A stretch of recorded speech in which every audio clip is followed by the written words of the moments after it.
Olá a todos, graça e paz do Criador, tudo bom com vocês? Estamos aí começando a quinta aula, ou a quinta parte, né? Ou o quinto episódio do nosso estudo, né? Sobre o tormento eterno, o inferno eterno, o lago de fogo, essas heresias, né? Que dizem ser tudo eterno, né? Onde não tem fim, onde você sofrerá eternamente, o ímpio sofrerá eternamente e terá a mesma punição do que um outro ímpio, sendo que a punição será conforme as obras que eles praticaram durante a vida terrena. Então vamos ler aqui, né, já começando aqui, peço que se inscreva no canal, curte, compartilhe para mais pessoas, porque precisam se alertar com isso. São palavras edificantes, tá? Isso daqui serve para salvação, até porque nós almejamos saber o que acontecerá no final. Por mais que os eleitos que terão a vida eterna bate a tal curiosidade em saber e os que ficaram e os que não foram eleitos, o que aconteceu. Vou explicar tudo aqui. Vou deixar uma playlist no canal para vocês assistirem tudo passo a passo ali, tá? Então se inscreva neste canal e vamos para o vídeo. Quinta parte diz assim, a palavra aqui traduzida por destruição, sendo a sorte final dos ímpios. A destruição é a aniquilação, é destruir por completo. Oletros, a forma de pronunciar, não sei se vai estar corretamente a forma da pronúncia, mas espero que vocês entendam como que está escrito realmente no original e aquela tradução daquilo ali, entendeu? Às vezes a forma de pronunciar a palavra seja um pouco diferente, tá? Por falta um pouco de conhecimento sobre algumas pronúncias, mas aquela palavra significa o quê?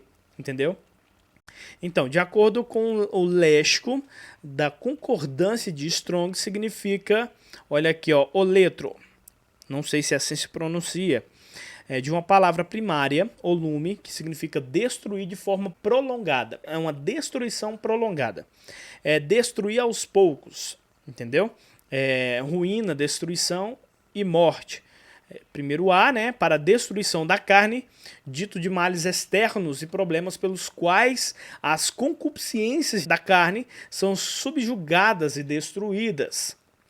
Se Paulo quisesse dar a entender que aqui o sentido era apenas uma perdição e não a destruição, como vertem algumas traduções, né, teria à sua disposição da palavra grega pipto, né, que significa estar perdido, e não a palavra onde vimos aqui, ó, oletros. Vocês veem que a palavra oletros significa ruína, destruição e morte.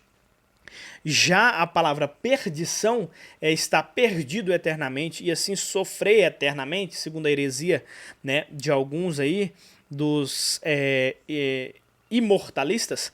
A palavra perdição significa pipto, que significa estar perdido, né?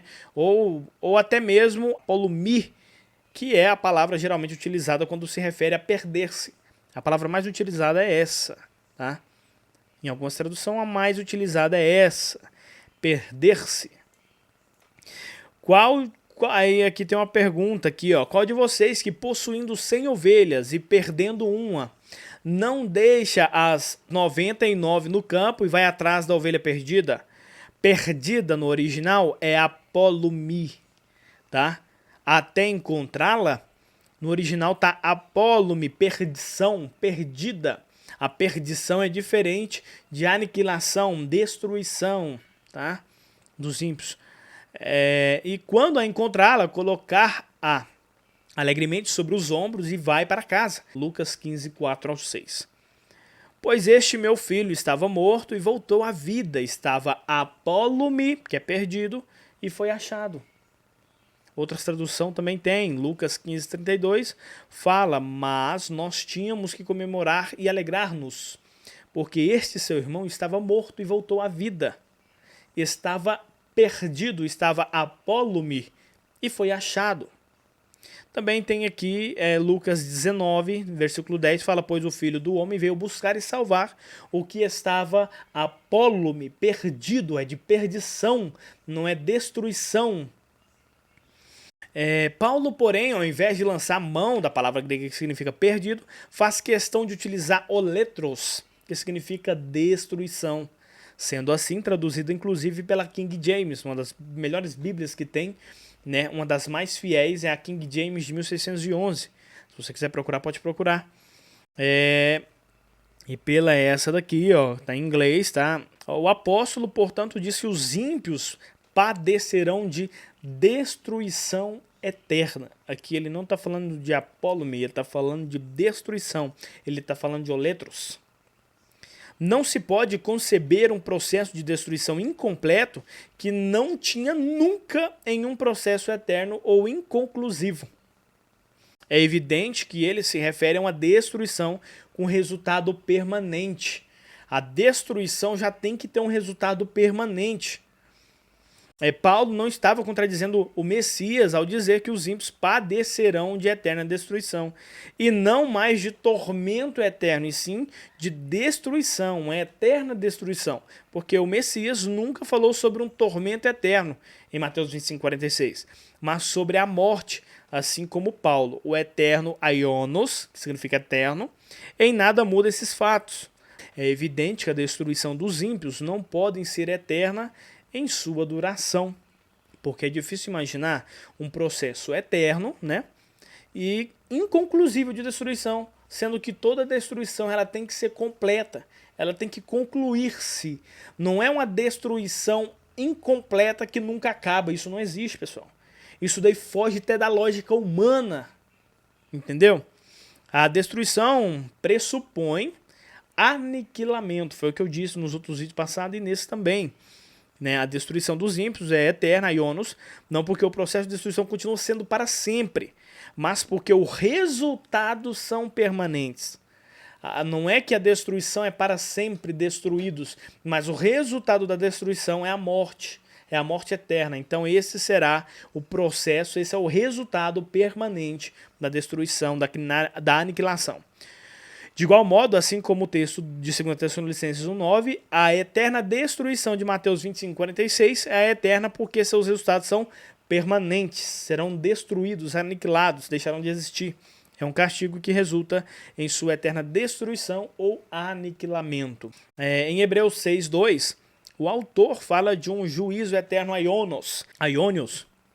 Isso, evidentemente, não significa que o julgamento é um processo que tem início, mas não tem fim. Não é isso que está querendo dizer. Mas sim que este juízo é de resultados irreversíveis. Não tem como reverter esse tal resultado, que seria a morte. Apocalipse capítulo 20.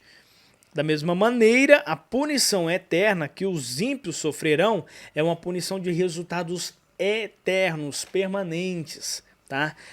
É algo permanente, não se reverte, não é uma destruição que não tem duração, não é isso que está querendo dizer, e sim uma destruição que haverá uma duração, haverá um tempo onde todos os ímpios serão aniquilados, destruídos eternamente através da morte eterna no lago de fogo. Apocalipse 20, repito aqui toda vez.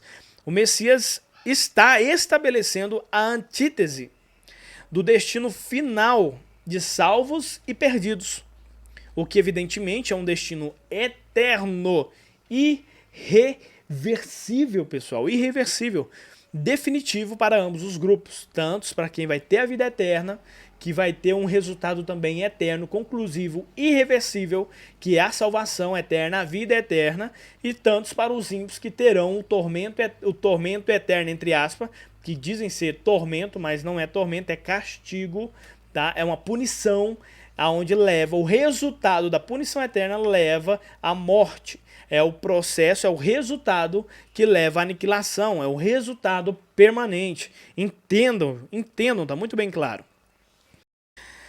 A palavra eterno, aion, eterno, está relacionada para ambos os grupos, tanto para a morte eterna, tanto para a vida eterna. O Messias, ele falou sobre isso. Aquele que crê em mim terá a vida eterna. E aquele que não crê, a morte eterna. Não fala tormento, fala a morte eterna. E por que haverá uma morte eterna, sendo que o tal inferno, se realmente existisse, eles estariam vivos no inferno, tendo uma vida eterna de tormento. Isso não faz sentido. Então é muito mais lógico e plausível, mostrado em todos os textos, contextos, nos livros da Bíblia, tá? Versículos, capítulos, que a morte eterna, ela leva ao resultado permanente da aniquilação dos ímpios. Tá muito bem claro, pessoal. Então, ele está relacionado para ambos os grupos, como eu falei, mas não está igualado ao sentido pleno e absoluto, não está igualado ao resultado da punição, porque ambos são eternos, mas com aplicações diferentes. A aplicação da vida eterna, o céu, e aqui o castigo eterno, a punição eterna, lago de fogo, isso, a morte eterna, a aniquilação. É isso. Então, pessoal, se inscreva no canal, curte, compartilha para mais pessoas que precisam despertar sobre isso. Fica com essa heresia dizendo que existe tal de inferno eterno, tormento eterno, e ainda diz que fulano, que pessoa que pecou vai sofrer eternamente no inferno, e mais não sei o que, e vai falando, bostejando heresia, não entende da palavra e tem coragem de querer chegar e ainda falar que você tá errado, que você tá falando coisa com coisa, que você não entende da palavra, mas você, ímpio, que tenta querer distorcer porque a palavra diz, nem tem coragem de ler o que ela está se referindo, não tem coragem de ler o texto, o contexto, não tem coragem de sentar, pegar a Bíblia e ler, não tem coragem de pegar os originais e tentar buscar se realmente aquilo está escrito ou não, e quer vir nos vídeos, nos comentários, quer vir em terceiros que estão tentando aprender, buscando a verdade, o conhecimento, a palavra do Criador e bostejar nas orelhas deles. Vai se converter, rapaz. Fico grilado com isso. Pessoas não têm coragem de pegar a Bíblia para ler, para entender o que realmente está escrito e quer vir bostejar, falar merda. Isso não existe, pessoal. Isso não existe. Se não quer aprender, não atrapalhe. O Messias disse para os fariseus, vocês não querem entrar no céu e não deixam quem quer entrar. É assim que está acontecendo. Só que o Pai vai despertar, de um jeito ou de outro, o Pai desperta, o Pai livra, o Pai liberta, o Pai salva, a fé vem dele, Efésios 2:8. Continuação 9 também, para complementar. A fé vem do Pai, não vem de nós para que a gente não se vanglorie, acabou. Se inscreva nesse canal, muito obrigado, até o próximo vídeo. Valeu, graça e paz.